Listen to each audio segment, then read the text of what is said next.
Supreme Court Justice Oliver Wendell Holmes once observed that New York is the tip of the tongue that laps up the cream of the commerce of a continent. Welcome to Lodestar, where we explore the non-trivial history of now. And now, we continue with Clarence Saunders and the Piggly Wiggly Crisis. Part 2. The Game of Corner. By 1923, the stock market had caught the fascination of Middle America. Veterans from the Great War returned to the heartland and began buying stocks for the first time. At the time, shadowy groups of well-financed speculators would form pools, obscuring their identities and actions through a complex web of brokers and shell companies. Executing numerous techniques such as wash sales, where they would just buy and sell a targeted stock amongst themselves, these pools could drive the prices up or down, and they could win spectacular fortunes by destroying healthy companies. In the rush to license his catchy brand and expand Piggly Wiggly as fast as possible, Clarence Saunders did not exercise much of any quality control over his Wildcat franchisees. And so, when a group of independently operated Piggly Wigglies failed in upstate New York, it presented a heaven-sent opportunity for market manipulators to spread rumors. A whisper campaign generated articles that began appearing in New York newspapers, questioning the soundness of Piggly Wiggly and suggesting to the unsuspecting public that the entire company was about to fail, while the Wall Street power players began employing their favorite tactic, quietly taking up short positions to bet against the company. They began selling Piggly Wiggly short in order to force the price down. The stock yielded to their pressure, and within a few weeks, its price, which earlier in the year had hovered around $50 a share, dropped below $40. Saunders enlisted Jesse Livermore, the most famous bear of all, to help him fight back and defend Piggly Wiggly's stock. Livermore had agreed to employ all of the bear's arts against them and spearhead his campaign. But as their counterattack began, Livermore cautioned the outsider Saunders that, like any casino, there were unwritten red lines and severe consequences limiting what the house would tolerate. The Secret Life of a Bear. Short selling is the primary way that speculators bet against a company's stock. But how exactly does it work? The stock exchange rules require that large owners of all companies make some of their shares available for what's called the floating supply. Traders who want to bet against a company can borrow shares from this pool at a reasonable rate of interest and then sell them into the open market. Their hope, the hope that keeps them alive, is that the price will fall. They then buy them back and return them to their rightful owners, pocketing the difference. But if the price goes up, they lose the difference, plus the interest and fees. But they have to return the actual shares, and the lender can demand them to be returned at any time, and on sudden notice. This system incentivizes investors to police each other and is intended to prevent stocks from becoming too overvalued, which can lead to a crash. But if this whole arrangement may seem a bit silly, that the owners of a stock are forced to lend their shares into a pool used by others to bet against them, Clarence Saunders certainly seemed to think so. And this system makes it possible for those with an appetite for risk to make a quick fortune by successfully timing a stock's downturn. And some make it their business by seeing to it that bad things happen.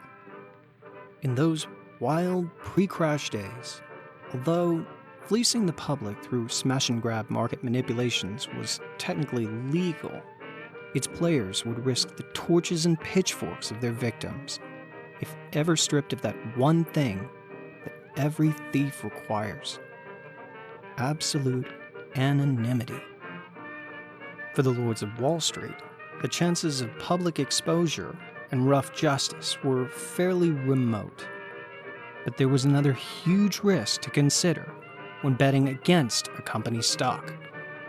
There was always the chance of the hunters becoming the hunted in the sport's purest and most vicious form.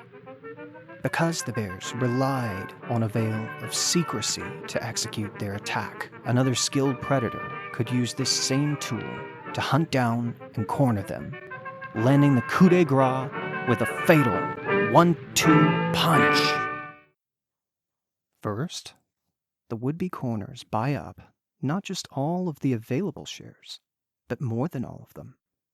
This is possible because, while they are buying up everything they can get their hands on, they themselves are also making the shares available for the floating pool and gladly lending them to the short sellers, who sell them back into the market, where their original owners could be ready and waiting to buy back the same shares again.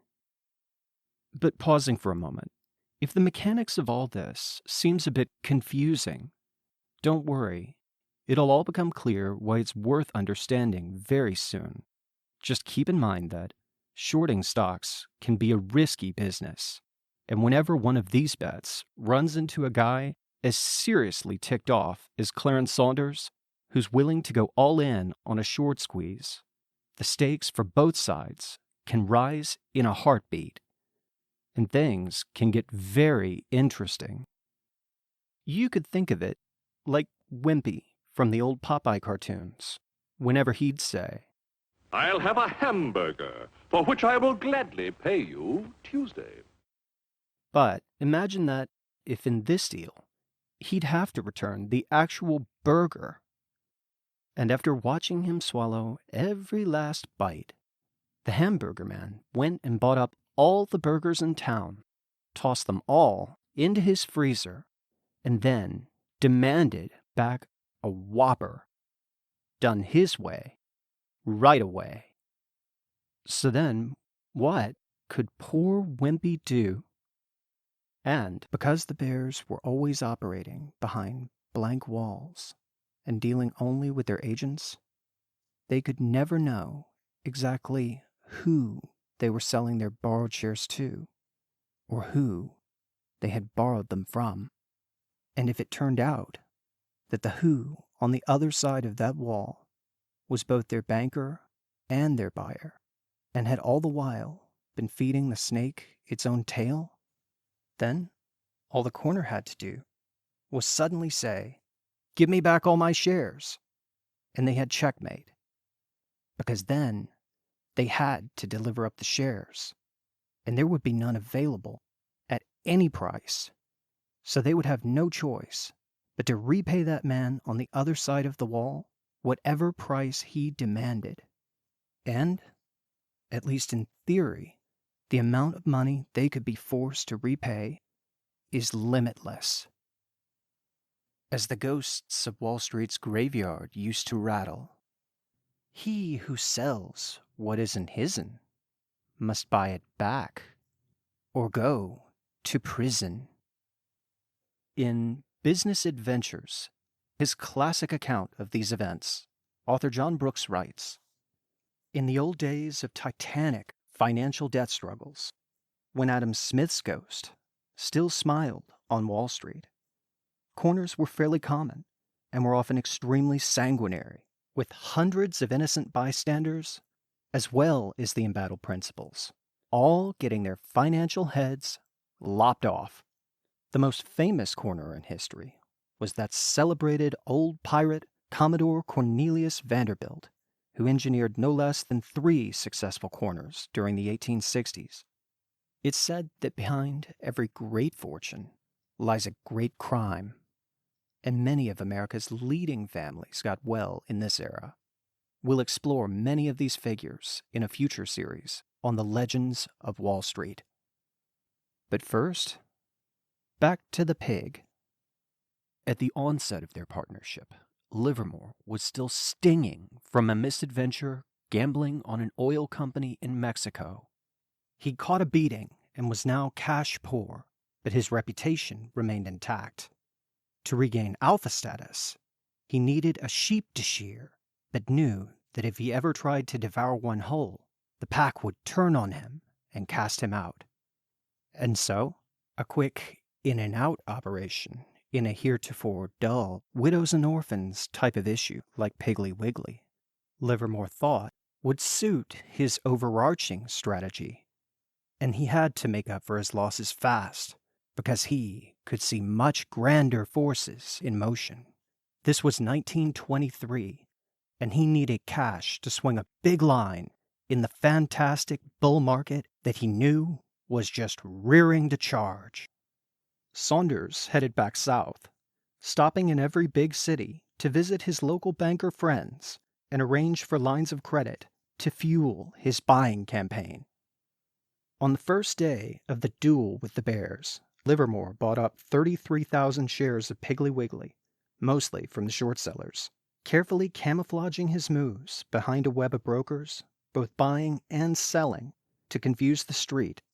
And within a week, he bought up a total of 105,000, more than half of the 200,000 shares outstanding.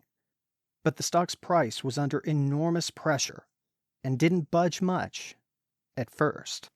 He also began lending many of the shares to the short sellers, while gradually increasing their interest rates to undermine their profits. The Art of a Stock Operator. In his pseudonymous memoir, Reminiscences of a Stock Operator, which was published less than a year after the Piggly crisis, Livermore explained how his craft subtly differed from the rumor-mongering tactics employed by garden-variety bear raiders. People lay great stress on old-time practices such as wash sales, but I can assure you that the mere mechanics of deception count for very little. There isn't anything mysterious or underhanded or crooked about manipulations designed to sell a stock in bulk, provided such operations are not accompanied by deliberate misrepresentations. Sound manipulation must be based on sound trading principles.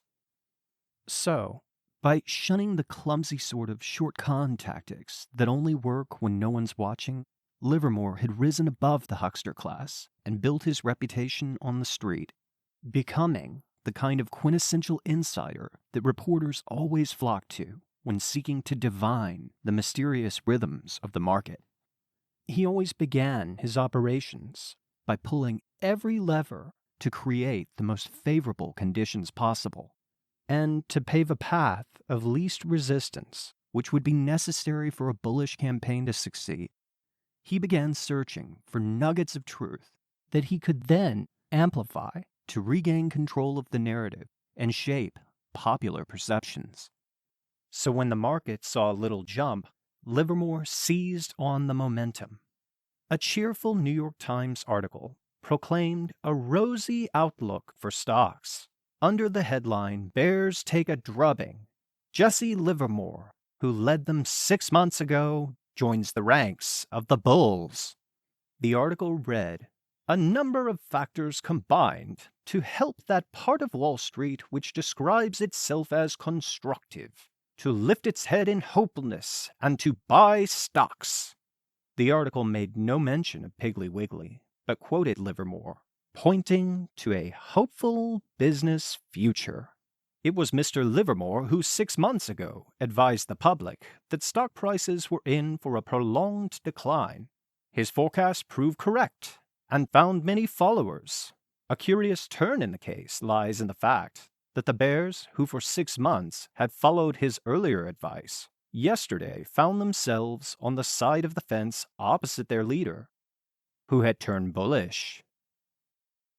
Meanwhile, Livermore's partner Saunders began running his own series of advertisements to inform his Main Street audience just exactly what he thought about Wall Street. "Shall the gambler rule?" he exclaimed. "On a white horse he rides, bluff is his coat of mail, and thus shields a yellow heart. His helmet is deceit, his spurs clink with treachery, and the hoofbeats of his horse thunder destruction? Shall good businesses flee? Shall it tremble with fear? Shall it become the loot of the speculator? On Wall Street, Livermore continued buying Piggly Wiggly, and by late January of 1923, he had driven the price up past $60. Then, to intensify the bear raiders' jitters, reports came in from Chicago, where the stock was also traded, that Piggly Wiggly was cornered, that the short sellers could not replace the stock they had borrowed without coming to Saunders for supplies. The reports were immediately denied by the New York Stock Exchange, which insisted that the floating supply of Piggly Wiggly was ample. But the sudden fear that the mere suggestion of a corner could inspire may have put an idea into Saunders' head. On the street, Livermore continued buying Piggly Wiggly to drive up the price. But in mid-February, Saunders' tack began to diverge from his erstwhile ally.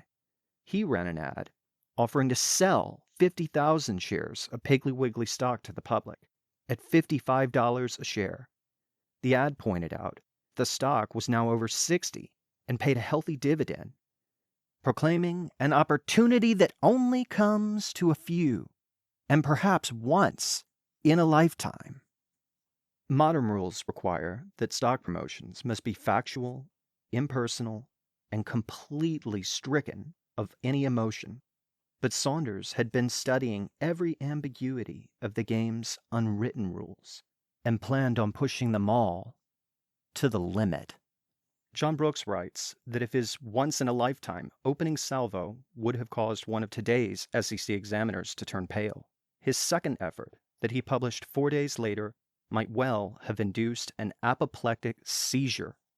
In a full-page article that cried out in huge, bold type, "Opportunity! Opportunity! It knocks! It knocks! It knocks! Do you hear? Do you listen? Do you understand? Do you wait? Do you act now? Has a new Daniel appeared that the lions eat him not? Has a new Joseph come that riddles may be made plain? Has a new Moses been born to a new promised land? Why then, asks the skeptical, can Clarence Saunders be so generous to the public?" Saunders repeated his offer to sell at $55 per share and went on to explain that he was being so generous because he wanted Piggly Wiggly's customers and other small investors as his partners, rather than the Wall Street sharks. The price was just then pushing 70, and it looked as if Saunders was handing anyone who wanted a chance to make $15 with no risk. Opportunity, it seemed, was knocking indeed. The catch: 22. In the war between the bulls and the bears, a stock corner is the ultimate victory for the longs. But historically, that victory has often proved Pyrrhic, because the dilemma that those who successfully corner a stock must then face is that they've often severely overpaid in their effort to bid up the shares, and when gravity inevitably reasserts itself, they are then forced to sell at a much lower price, because whatever goes up must eventually come back down. And if he got stuck holding all that overvalued stock, he would be ruined. And by the way, if this particular problem sounds familiar to any of our listeners who are still clutching their meme stocks from 2021, or to anyone who is currently considering a similar investment opportunity, please recommend our podcast to all of your friends. Saunders called in all his chits to borrow a war chest for his campaign, and would soon have to begin repaying his creditors. But by unloading some of the stock now, he could get quick cash to repay them and continue the game. And so, he figured, why not sell off some of it on the way up? On its face, Saunders' offer to give away money seemed preposterous. But this rank novice had just devised one of the craftiest dodges in the history of the game. Mr. Saunders' original recipe. By tapping directly into the ocean of capital held by mom-and-pop investors, he added yet another dimension to the chessboard. But the most ingenious part of this strategy was that he concocted a novel, kind of order-by-mail layaway plan to sell the stocks with one down payment of $25 and 3 separate installments spread out until the end of the year. And the kicker was that he would hold on to the stock certificates until that last payment was made. This ingenious maneuver prevented the shares that he was hoovering up from re-entering the market and would allow him to squeeze the short sellers dry until Christmas, when he would shower out the spoils of victory like Robin Hood in a Santa suit. And as if all that wasn't enough, by offering to sell Piggly Wiggly directly through the newspapers, Saunders had created a second market for the company's stock that skirted the exchange's formal rules, enabling Saunders to keep everyone guessing and always staying one step ahead of the street. This caused great confusion among the governors, unsure of exactly how to stop him. They sent hand-wringing telegrams requesting that he stop, to which Saunders replied, with vague and non-committal, "What's that you say nows?" which bought him precious time to maneuver. It may seem easy to see through Saunders' scheme now, but at the time, these maneuvers were so unorthodox that for a while neither the governors of the stock exchange nor Livermore himself could be quite sure what the man from Memphis was up to. The Lollapalooza effect. The history of Wall Street is the story of fantastic geniuses who have shaped our world in ways both good and bad. But perhaps no one before or since has launched such an audacious attempt to flip the odds and change the game itself. But throughout his entire life, whenever anyone had tried to tell Clarence Saunders to simply accept a situation because it's just how things are done, he'd felt that irresistible itch that he just had to try and scratch with anything and everything he could get his hands on. It was, after all, that kind of thinking that had first led Saunders to the invention of the supermarket. The late, great Charlie Munger liked to describe this kind of instinct as something that he called the Lollapalooza effect. He used this expression to describe the awesome potential that can be achieved whenever somebody looks at a big, hairy problem with a fresh perspective and is able to discover a new and innovative way of combining several existing ideas to come up with a solution that's much more powerful than the sum of its parts. So instead of following the conventional wisdom to answer the age-old question of how to fend off a bear raid and somehow also keep out of the poorhouse, Saunders relied on a grocer's know-how and combined his outrageous advertising style with a direct sales method and an affordable pay-as-you-go plan, and invited his customers along for the ride. Clarence Saunders found his Lollapalooza effect that would allow him to raise cash and keep an airtight control over the supply of his company's stock. And this would give him the power to buy, sell, and lend the stock and steer its price like a new Cadillac. The exchange began making formal inquiries, and Livermore began getting skittish. But he went on buying for Saunders' account and succeeded in pushing Piggly Wiggly's price up well above 70. For a few weeks, Saunders laid low and quit poking the bears by flogging his stocks in every local newspaper. And instead, he devoted his ads to eulogizing apples, onions, and Lady Baltimore cakes.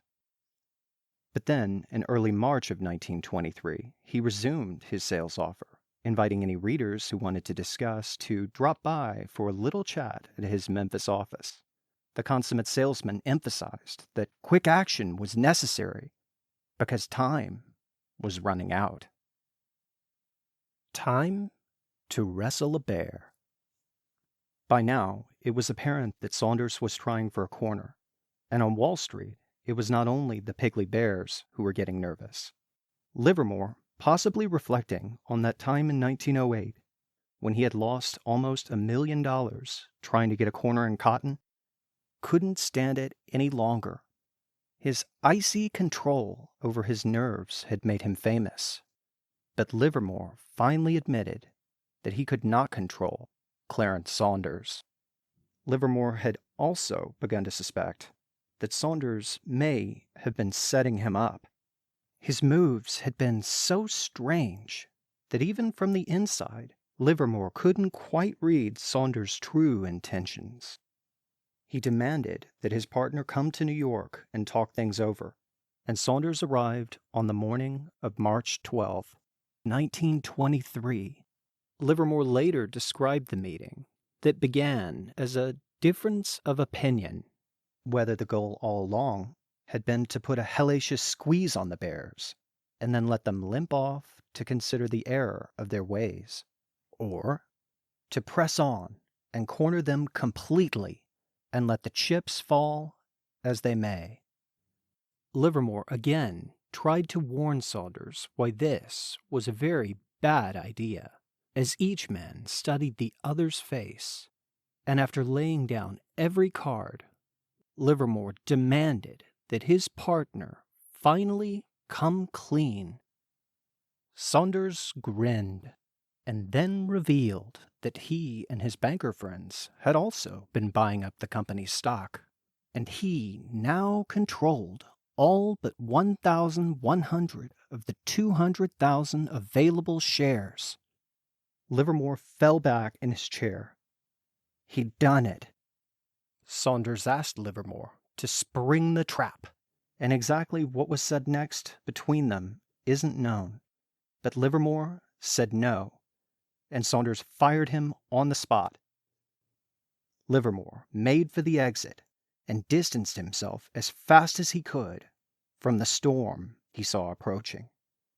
Of their final meeting, Saunders simply said, "He gave me the impression that he was a little afraid of my financial situation, and that he didn't care to be involved in any market crash." Saunders boarded a train and left New York to plan his next move.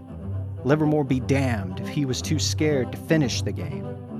Besides, he knew enough by now. He'd do it himself. Please join us for part 3 of Clarence Saunders and the Piggly Wiggly crisis, as Saunders springs his terrible trap, only to discover that he's caught a tiger by the tail, and his real battle is only just beginning. Thank you for listening to Lodestar, where we explore the greatest stories never told, drilling deep into the non-trivial history of now. We appreciate you joining us. Please leave a comment, question, or suggestion for future episodes, and please review us on whichever platform you get your podcasts. We greatly appreciate your feedback and support as we get this thing rolling. There's nothing in the world that can compare with a hamburger, juicy and rare. A hamburger lives for the pleasure it gives. It's a thrill on the bill affair. Such heavenly food deserves the best. A home and contentment beneath my vest. There's nothing in the world that's so divine as a hamburger, tender and fine. I adore you, hamburger mine.